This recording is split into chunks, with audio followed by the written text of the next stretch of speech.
అత్త రండి అత్త. వరుసలు ఎందుకులే బాబు, నార్మల్గా పిలు. ఏం బాబాయ్ బాగున్నావా?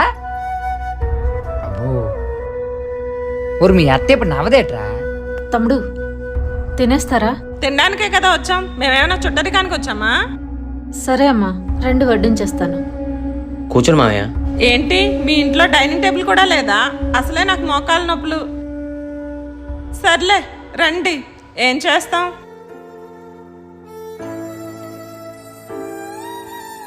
ఇల్లు మరీ ఇంత తిరుగ్గా ఉంది, ఎలా ఉంటున్నారో ఏంటో. మాకు సరిపోతుందిలే అమ్మా. మీ ఆయన కూడా ప్యాకెట్లు అవి ఆడకపోతే మీరు కూడా మా అలాగే ఉందరు.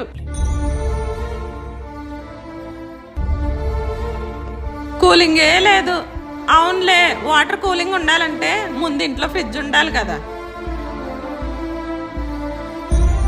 ఈ పౌరుషం ఏదో చదువులో ఉంటే ఎప్పుడో జాబ్ వచ్చును.